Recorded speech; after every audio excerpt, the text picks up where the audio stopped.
Hello, everybody. Welcome back once again to Cherry and Timber Talk. And, this is going to be an amazing December because we have, the most anticipated test series coming up next week between India and Australia. And we are really excited today because we are joined in by Dan Weston. Thank you, Dan, for joining us. He's joining us from Durham in England, I believe. Yeah, that's right. Thanks very much for having me. Really looking forward to chatting.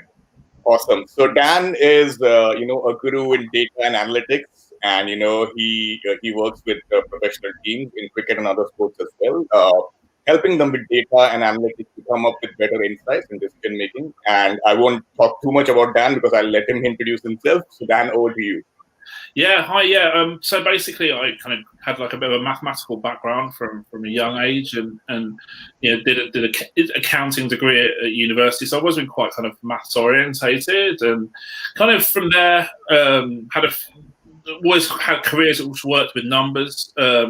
Started off more with tennis analysis to start with before moving into cricket. I've always been a huge cricket fan, and watching matches on TV. It kind of became really, really apparent that commentators and teams were making kind of bad calls on players and their skill sets and stuff and strategy. So I thought, well, why not kind of try and prove this, quantify it, and I built databases and went from there really. And once I started building databases and plowing through historical data for hours on end and seeing what kind of things worked well for teams who were successful, I started trying to market myself to teams, which was an interesting process in itself. That's another story in itself we can talk about.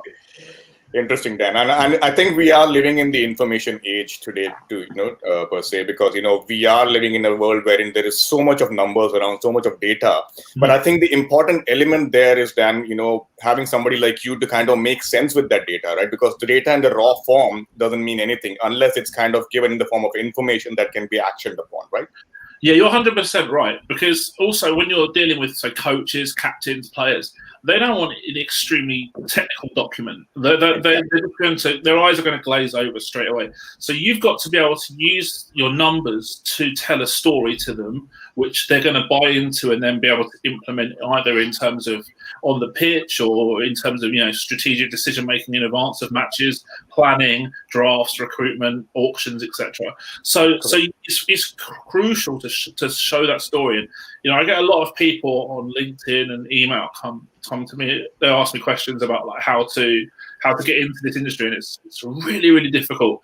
But one of the best piece of advice I'll say is just don't be too technical. It's because everyone's worked with maths for such a long period of time who tend to get into this industry.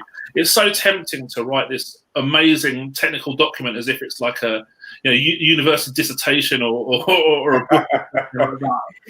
But coaches just they're not going to take that in. It's just you're fighting a losing battle. So you have to tailor what you do to suit the industry, and I think that's the right thing to do as well, because you don't have time to be so technical, especially in a match or an auction or a draft, which is a very pressurized environment as well. Correct. Absolutely. And I think you hit the nail on the head there because, many a times, with all due respect, many of the coaches are slightly old school when it comes to technology, right? So I think we need to present the data and information in a way that they understand instead of, getting scared and looking at so many numbers in perspective, right? So I think that's the most important element in this industry right now, which I believe is the right way to look at it because, you could have all the data in the world, but if it's not making any sense to the coach, who is the core customer of yours, right? It doesn't make sense, right? No, you're absolutely right. And the best coaches, I think, the coaches I've worked with, they take a real interest in it, and they look to try to understand it as well. So I mean, some have more understanding initially than others, but there's good buy-in from the right coaches for sure. Great. But awesome. Say some are old school, and they're probably the ones who haven't contacted me or wanted to work with me. It's I think that's the case in any sport. In soccer in England, it's just there's plenty of old coaches who probably wouldn't have a detailed analytics department either. Absolutely. So Dan, obviously we all have a few questions around your role. Maybe we'll just start off with one, which is, the most basic question. Is there any specific example that you can share with us, in terms of how your specific analysis helped either a team or a coach or a player to kind of do something different than what he was doing before? Yeah, I mean, there's a lot of stuff that I could give you examples of, but a lot of it's quite sensitive to the teams and players that I work with. But like, I'll give you one quite broad example. So I had contact from a player who used to play for England in last winter, and he could improve in T20 cricket. And so I went through all his data, and I found out that he hit about 4% of balls to the boundary in the middle overs. It's a really simple piece of data that I was then able to just relay to him and said, you need to show more boundary hitting intent in the middle overs, because this has got a direct consequence for your strike rates, boundary percentage, the key driver of the strike rates. And if you could up your boundary percentage to say from 4% to 9-10% in the middle overs, it's been is absolutely fine. Then they will have a natural consequence of upping your strike rate to an acceptable value in that phase. And he went away, played overseas T20 league, and did exactly what I told him to do. So and the numbers improved from that. So that was really nice to see. That's one example. I've worked with a couple of bowlers recently with regards to trying to identify strategies and trying to find balls to get opposing batsmen off strike. So improving their matchup potential. So, for example, if that bowler's against a player who's either high quality or a bad matchup for the bowler, find the ball that you can just the easy single, so that's to get the guy off the strike, because that's a win for a bowler in T20. A single is a win for almost always in T20. Yeah. If you're getting a dangerous player off strike or a guy you've got a bad matchup with off strike, then that's perfect. And then you can maximise the ball that you're bowling against the guy who you've got a more positive matchup against. That's pretty interesting, Dan, because, all the time we've heard is that, a batsman generally, how do you rotate strike over and, go to the other end after hitting a boundary and stuff. That's the old school of looking at things. But I think now turn the tables and saying that as a bowler, how can you get the batsman off strikes? That's quite interesting. Yeah, absolutely, yeah. In T20, I think it's such a useful strategy that when it's adopted in the right way, at the right time. Yep. I think stopping single probably now is only relevant in Test match cricket, wherein you're trying to stop the single of the last ball when established batsman is playing along with the tail ender, maybe. Yeah. Whereas in T20 it's like a nice win. I think the average strike rate in a lot of the leagues is about 135 now. So it's well over a runner ball. So taking a runner ball and getting a better matchup than the other end for the next ball is perfect. It's a really, really good solution. If I can ask a question now. Go ahead. So Dan, one of the things which I find kind of difficult to understand, for instance, is with batsmen it's fairly easy to say, you increase your boundary percentage and that's how you'll get your strike rate above.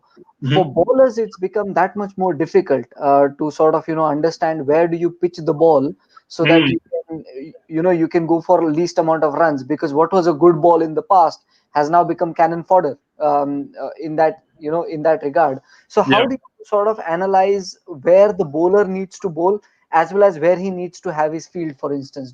Have you worked on some of those scenarios as well? That's where I kind of differ a bit from a lot of analysts in terms of, so the general analyst that works with a team will be able to call up video and data on that type of thing to be able to look to help bowlers to do those kind of specifics. Whereas my role is more of a kind of a recruitment and strategy analyst as opposed to sort of that other detail. So I've tried to look at other areas where I could help teams as opposed to that day-to-day analyst role, if that makes sense. I do have data on that, but not to hand about what you specifically asked for. But yeah, you're right. That's the conventional bad ball in, say, Test cricket can often be a very good ball in T20 cricket. Yeah. I read a pretty interesting article about that the other day by someone. So yeah, no, you're absolutely right. That's definitely the case. But from my focus, like I say, I look more at recruitment metrics and strategy metrics for advanced scouting and planning for opposition and matchups and stuff like that, as opposed to the direct working with bowlers on a day-to-day basis about their exact plans, if that makes sense. So I'll just ask one question in lines with that then. So would you almost recommend that, any clubs who want to take their cricket seriously and who want their cricketers to be taken seriously now Mhm. have to have a really good analytics system in place to be able to capture the details of their players? Otherwise, their players would be at a loss. Yeah, I mean, any professional cricket team should be adopting that strategy without doubt, because you can look at metrics which will profile, for example, young players in the academies to which ones are going to have those skill sets to be able to play first team cricket. So, for example, I'll give you some context there from an academy perspective. So, in England, what I tend to see quite a lot is that there's bad talent identification at a young age. And one particular area that I notice is off spinners. So what tends to happen is that counties stockpile off spinners at a young age, say 16, 17, 18, 19. And then a lot of them, a big batch of them get released when they're like 20, 21, 22. And it's kind of a bit of a waste of resource because, for example, in T20 cricket, an off spinner is typically not that useful unless they've got another skill set or they're world class. Because, 72% of batters are right-handed, so off spinners match up better against left-handers. So there's not a pressing need for off spinners unless they're a good batsman or you're using them in specific matchups against left-hander heavy teams, for example, like how Mumbai did against Delhi in the IPL final, for example. But generally speaking, that's a big thing, that there's a drain of off spinners as they reach their early 20s in England. So, but if you look at the contracts that teams have offered those players from the ages of say 16, 17, 18 to 20, when they get released in 20, 21, 22, they've probably spent a good amount of money that they could have invested in another area, if that makes sense. So, for example, I work with teams now, and there's a useful saying that we say that every pound we spend is a pound that we can't spend somewhere else. So, if we look at, like, for example, the off-spin situation we just discussed, could you have spent that money on maybe a raw young batsman or a leggy who's maybe lacking a little bit of consistency right now, but could turn out to be a really high quality player when he's in his early 20s? So understanding the players that make it, or the player types that make it, the skill sets, what you need for success, I think is really important. Interesting. Mahesh, what do you have to ask Dan? Let me ask you a question which is more to do with your strategic mind. Okay, now there is a lot of debate on social media about the switch hit. Now, if you were the fielding captain, and if you had a spinner bowling to somebody like Glenn Maxwell, who's consistently trying to switch hit, what would your advice be to the bowler? Good question. I mean, from the broad perspective that you mentioned earlier about the debate about switch hitting, I saw that there was an article on Cricket Info recently about whether it should be outlawed. Which, to be honest with you, I found the argument to be quite absurd. I think the innovation is great, and people say that it's turning the bias towards batsmen rather than bowlers. I'm not quite sure I buy into that, because at the end of the day, a bowler should be judged on his performance versus the mean rather than the performance versus historical metrics, if that makes sense. So I would say, like, if the mean runs per over goes from 8 runs an over in 1 year to in 5 years' time 9, then they should be judged on the increasing mean as opposed to the historical mean. Do you know what I mean? It's not the fact that batsmen are having it all their own way. It's just that the game's changing, and I don't have a problem with that.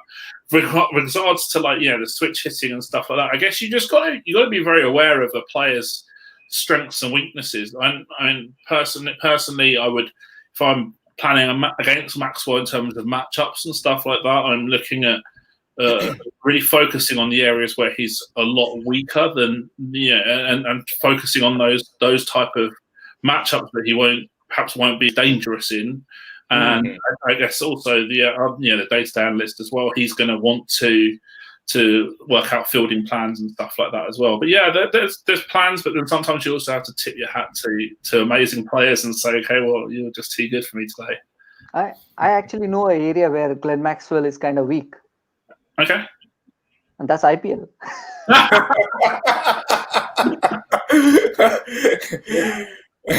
Yeah, it's strange how he hasn't been able to translate his level from other tournaments in international cricket to the IPL. I mean, yeah, the IPL's, I think most people would say it's the highest quality T20 league worldwide, but by the same token, it's if you think if a player could do it in international cricket, then they should be able to do well in the IPL. But yeah, I think maybe the IPL also, the teams are a little bit set up better to exploit weaknesses via matchups and stuff too. So international cricket, where I am not convinced that the correct strategies are great a lot of the time. Interesting you say that, Dan, because I do know for a fact that all IPL teams, they have their own analytical setup, both on the front end and back end. So they have a lot of data churning in and out, day in and day out. So, so I think, and that's an interesting point as well, because I think that for me, there's two different types of analytics in terms of, we're going to you can split these two things down the middle if at IPL teams. So, for example, IPL, they have these teams, like you say, of analysts who can probably be really good at working out matchups for batters and bowlers and stuff. But what I don't think that a lot of the analytics departments focus on or are good at is recruitment.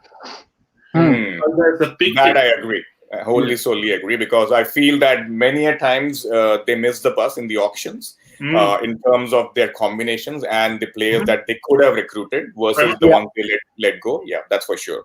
Yeah. I couldn't agree more. And there's also a lot of what I would say recency bias as well. So, for example, last 2 years, India have played West Indies in T20s around the time of the auction, and we see that what couple of West Indies players who get picked up because they do well against India, and for me that's no kind of recruitment strategy whatsoever. And you also see a significant, well, in the past it was extremely significant, maybe a bit less so now, that bias toward Australian players as well. So you've got that recency bias from Big Bash and a lot of Australian coaches in the past particularly as well. So and you say the combinations of players and the skill sets that are required are not necessarily taken into account by franchises, and I think sometimes they get a bit carried away with the paddle sometimes, Agreed, absolutely. Yeah.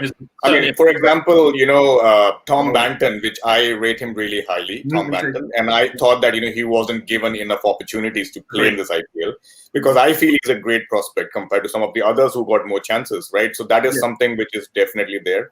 On the other side of the story, we have, a story like Natarajan. I'm sure you would have read about him and seen how, he has come up the ranks. So I think, so that's the beauty of the tournament, right? Yeah. Natarajan is a fantastic example that you bring up, because I actually wrote about him in my book. So in July, before this year's IPL, I highlighted him through data as a player who was undervalued by his current franchise, undervalued by the ecosystem, if you like, of the IPL, and if he got a run of games, he would likely do pretty well. And obviously, since then, it turned out to be not quite a nice call.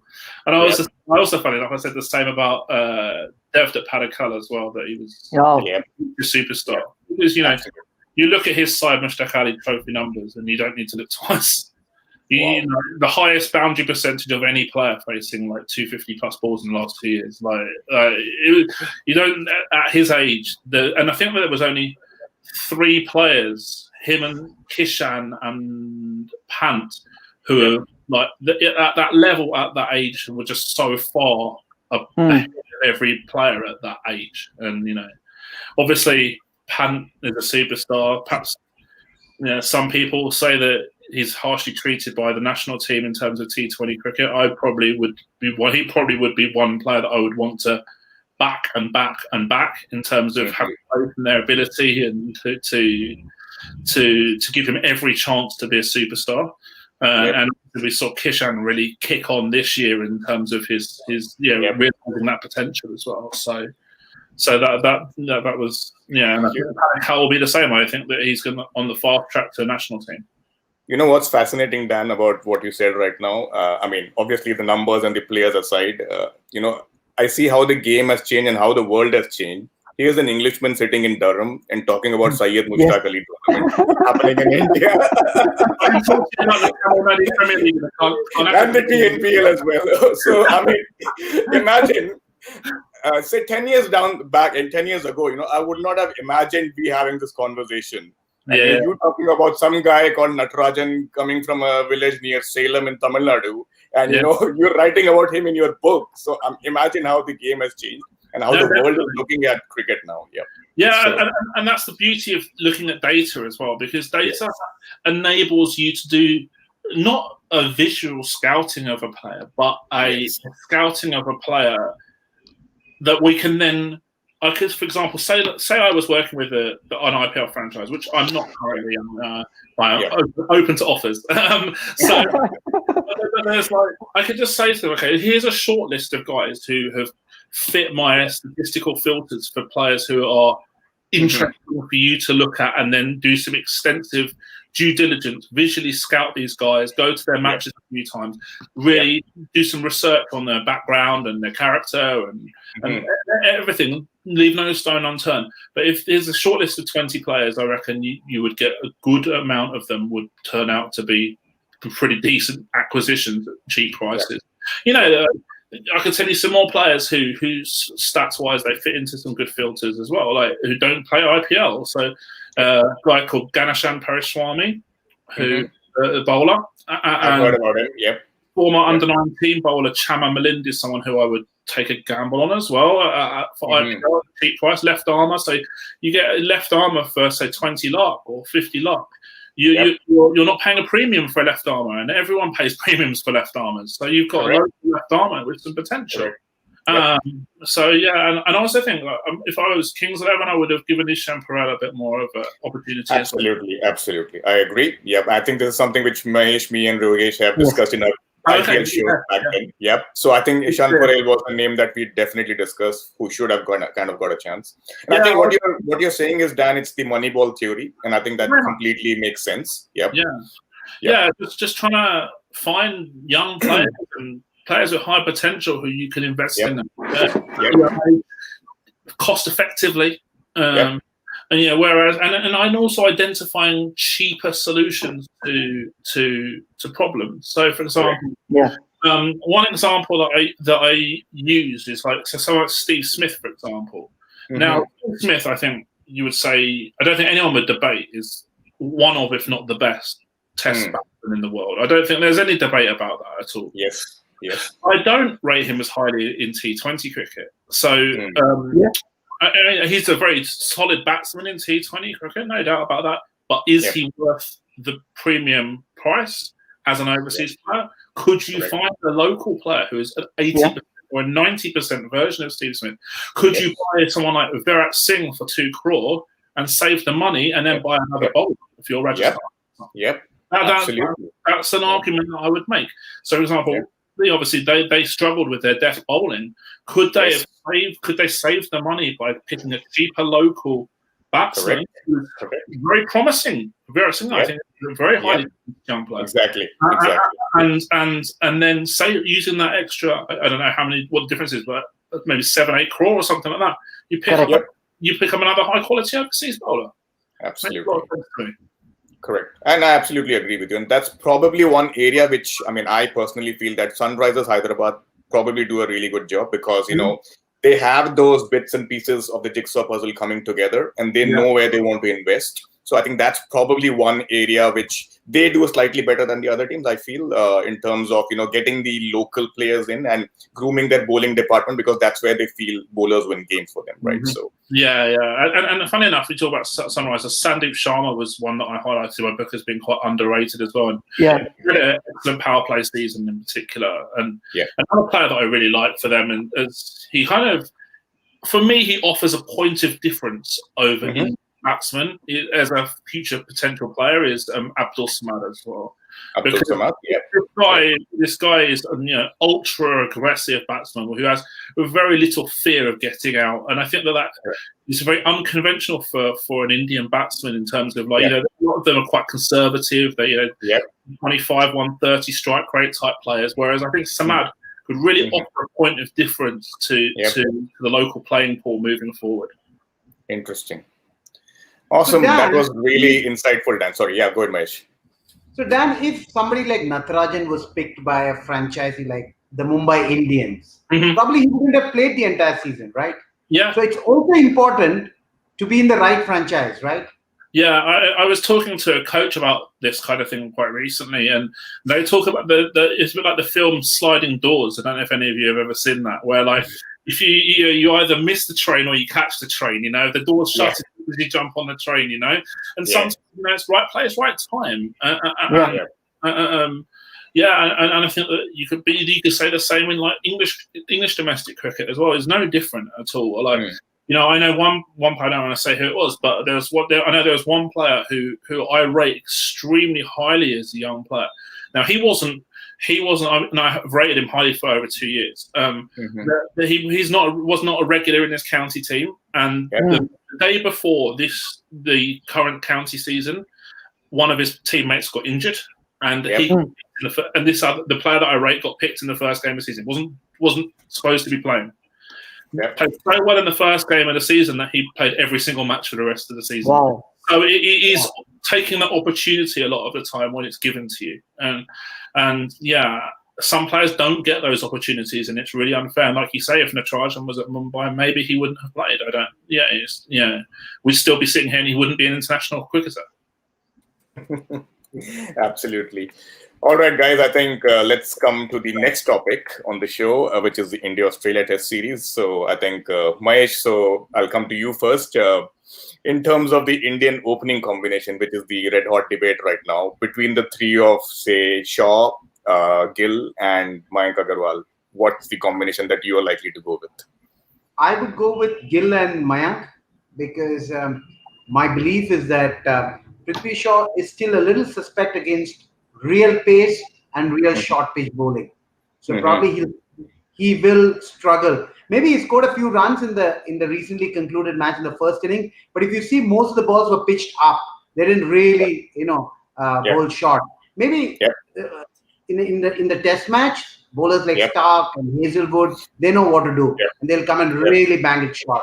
So he will struggle. So the best thing is somebody like Gill, who has an extra second to play. He seems to be very comfortable against pace, and Mayank has played well in the past in Australia. So to begin with, definitely they would be my openers. Interesting. Yogesh, what's your thought? Just no change to that, word to word. Agreed. Yep. So Dan, from your perspective, between the three of them, obviously you would have seen the numbers, you would have seen them play. What do you feel is your thought? I mean, I haven't done enough analysis really to have a concrete point of view on what I think the composition of the India team should be. I certainly have some really broad observations about conditions in Australia, and I think what the tests that the Australia away creates for batsmen. So, for example, in England, there's this constant debate about the Ashes in Australia. Like there's this constant 4-year plan to find players for the next Ashes away series, and there's, I think, perhaps a slight over obsession with finding bowlers in England who can bowl at 90 miles an hour to go to Australia where the ball doesn't do as much as that kind of extra point of difference as a pace player. So for example, in England at the moment, Mark Wood and Josh Archer would be the two players who would be suitable they would deemed to be suitable for Australian conditions. But there's a few other players like Craig Overton and Ollie Stone who bowl quick as well, who they're all constantly in that sort of conversation about Australia. So you've got kind of like you say, a real battery of pace options from the Australia bowlers, and England's strategy in the future, I think, will be to try to fight fire with fire, if you like, and go the same way. What I would say is that conditions in Australia are extremely pace friendly, or there's a pace bite, more accurately. So from 2018, the start of 2018 onwards, pace costs just under 28 runs per wicket in Australia.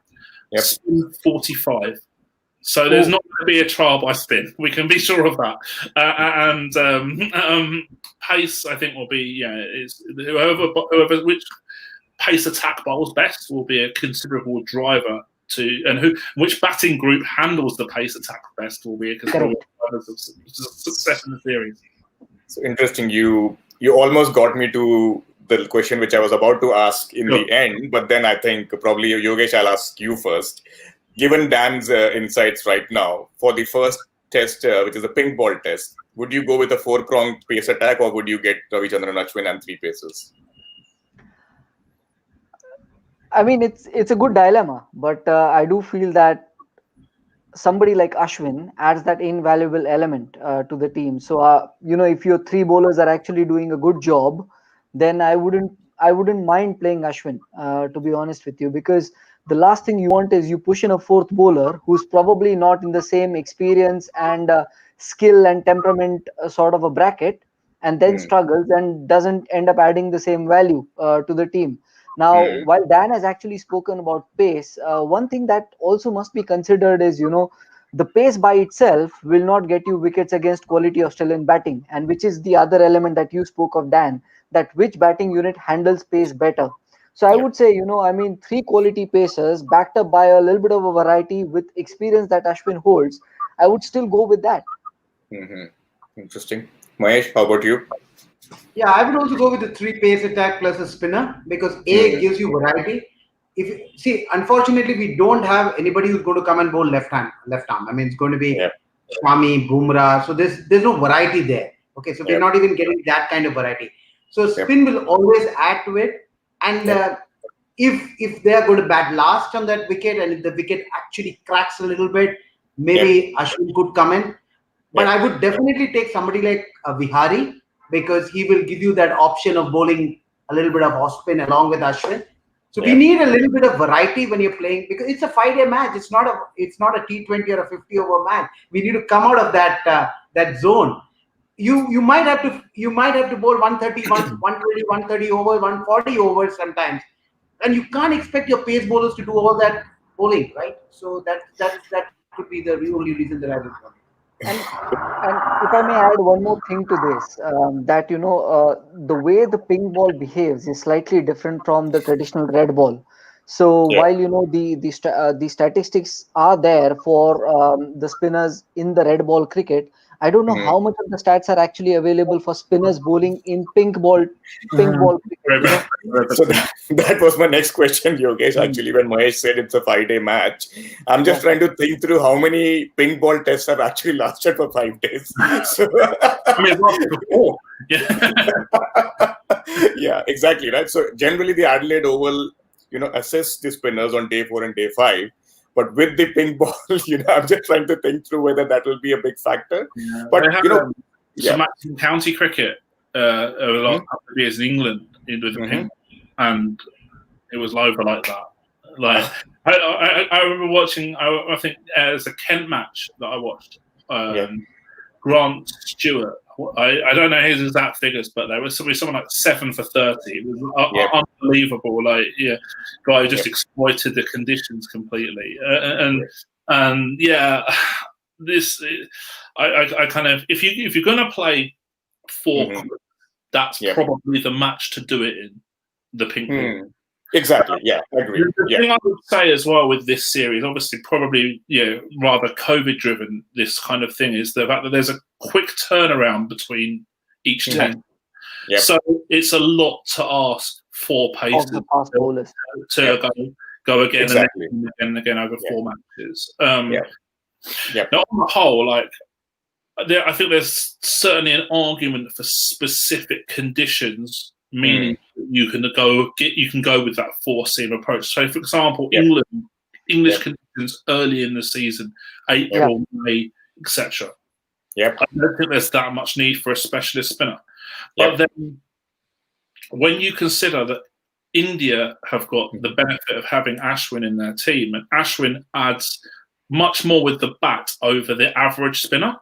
I think that creates a separate counter argument to that, and there's probably is a place for Ashwin in this series, whether it's the first test or whether it's second, third, and fourth. Yeah, but I think that I would say that that's a good strategy. Yep, and I think not just the turn part of it with Ashwin, he also has a lot of variety and variations, right? When it comes to especially bowling to left-handers from round the wicket, right? That slider which kind of holds the line and goes through. So those are the wicket-taking deliveries for your leg befores or your bowls, right? So that's something which is important. So it kind of keeps the batsman guessing whether the ball is going to turn or whether it's going to come straight. So I think that's the variety which he brings. And somewhere, like you said, Dan, and even probably Yogesh, that the fourth seamer sometimes kind of tends to get underbowled. Yes. That's also a problem. So, and I think that could be, something to kind of consider when it comes to, choosing 4 fast bowlers. Yeah. I think, he's back. And an aspect here that, you don't want the fourth bowler to end up becoming the release switch for the batsman. Yep. So, if 3 bowlers are tiring, not 3 actually, but 2 bowlers have tired and you're bowling with third and fourth, and then you've got Ashwin from one end, it doesn't give batsmen automatic sort of release, right? Yep. They still have to play within themselves and be watchful and things like that, which means the bowling team continues to remain in control of the proceedings. As against, let's say, bowling somebody like Siraj, for instance. I mean, not to say that he will get carted or something, but if he ends up becoming a release valve for the Australian batting, who's been held up for, let's say, an hour or 2, all of a sudden you start losing the momentum in that session, or maybe, in the session that's to come. Exactly. And is a very experienced bowler, right? Yes. So he will be quite a handful. He's bowled in Australia before. He knows how to bowl those conditions. So it's always better to back somebody who's got the experience, because as it is, if you see, other than Bumrah and Shami, the other bowlers, I mean, Umesh Yadav, you don't know what kind of form he is in. We believe that he's going to bowl well, but if that does not happen, then we'll be chasing leather for most part of the day. Yep, agree. I think we kind of know, and we have been hinted by Mr. Ravi Shastri and Mr. Ian Chappell that Umesh Yadav is going to be the third seamer. I don't know if you know that joke around Dan, so you probably would want to search online. So Ravi Shastri and Chappell were having a drink together, and apparently he mentioned to him that Umesh Yadav is going to be the third seamer option that they're looking at for the Test series. So, right. Okay. Until I tell you, don't believe Ravi Shastri there. And the other thing I would say is, don't believe Australians in a tour like this. You never know why Ian Chappell might have actually revealed that. Ravi Shastri revealed it to him over drinks. You never know. Yeah. But I think, guys, one really big area of concern, and I think probably, Dan, you could, I'm not too sure if you have the numbers to kind of look into this, but I think what we as Indian cricket fans have, our followers have seen over the past few tours is that, we tend to be really good against the top order, but the lower middle order and the tail enders, they kind of are a thorn in our flesh. It happened in New Zealand. It happened in previous tours wherein, we kind of bundle out the first few wickets, say 5 down for 50. And then, the last 5 wickets or even the last 2 or 3 wickets, tend to kind of score some 100 odd runs or maybe 150 runs. And those are crucial runs which kind of hurt us. And we have lost test matches because of that. Yeah, I can vaguely remember the same thing happened when he toured England last as well. In India, Chris Wokes got a century. I think, from Sam Curran. Sam Curran as well. England were 5 down for not a lot very frequently, and ended up posting some reasonable scores. So I mean, I don't know if that's could that just be variance? Could that be is that a thing I don't know. I'm not quite sure, but I think England have probably to some extent have strategized to understand that their batting group in Test cricket probably isn't as good as it might have been, say, 10, 15 years ago. And so they've gone with that extra depth to try and counteract that. So, that was probably quite a solid strategy on England's behalf. was just trying to think who the lower order players will be for Australia. So I guess Cummins can bat still. Stark certainly bat as well. So there's a couple of options in the bowling group who can bat a bit. Yeah. Yep. Agreed.